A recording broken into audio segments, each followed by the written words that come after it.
still out of the England squad. But given the choice, if he was fit, Jordan Henderson versus Adam Wharton, I know who I'd pick. Oh, yeah, completely agree, Jonathan. And I completely agree with Eze as well. And I think there is still, sadly, Palace win the FA Cup, and we're still not getting players in the England squad.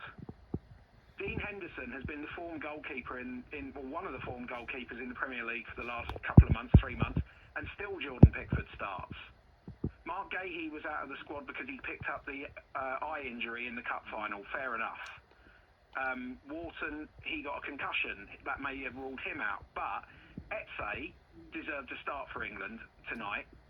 I mean, we're talking about Andorra here. No disrespect to them, but they are limited opposition for England. And I've read comments about, the England players are tired, it's been a long season. It's like, yeah, the French and Spanish players are going to be tired as well, but they scored 9 goals between them. Absolutely. Was that not down to bad defending, though? There's no 3 own goals in there. The defenders must have been knackered, yeah.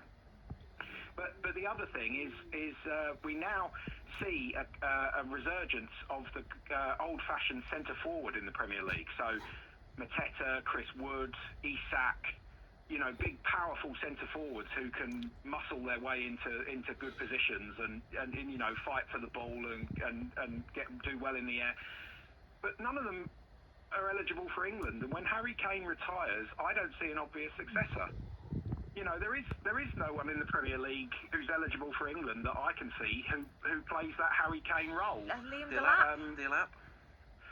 No, I don't think. Well, 2 things. Firstly, I think he's made a huge mistake going to Chelsea because Chelsea are just gathering a huge squad.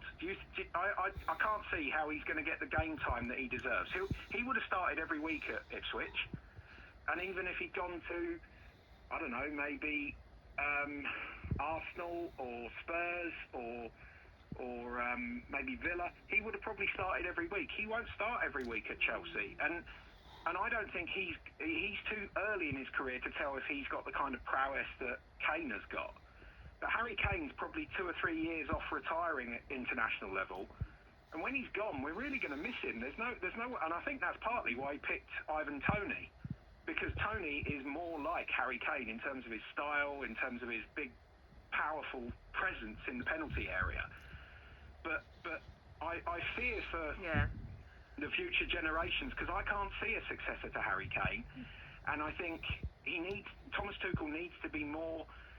He needs to take more risks in terms of his selection. Tonight, he was up against a very limited opposition. Why not throw in youth over experience? We all like Jordan Henderson. We all like to see youth, Jonathan. I think everybody totally agrees with you there. Thank you so much for the call, and congratulations to Palace as well. I'm still not heartbroken about that, but congratulations to Palace on the FA Cup. We are going to go over now, though, to Denmark because the game against Northern Ireland has finished. It's Chris Coles. Defeat for Northern Ireland by 2-1 in Copenhagen. Promising first half, difficult second. Højbjerg's own goal to give Northern Ireland a platform, but Denmark's class told Isaacsen's fine equaliser on the stroke of half-time. Eriksen tapping in for the winner. The victory margin could have been greater. Goal line clearances, excellent saves, poor finishing, disallowed goals, keeping the scoreline respectable. A friendly against Iceland to come on Tuesday before Northern Ireland's World Cup qualifying campaign begins in September. Denmark 2, Northern Ireland 1. Thanks to Chris Coles. We're going to go over to Paris now because at the French Open, the British duo Neil Skupski and Joe Salisbury are in the final of the men's doubles. Russell Fuller, how are they getting on?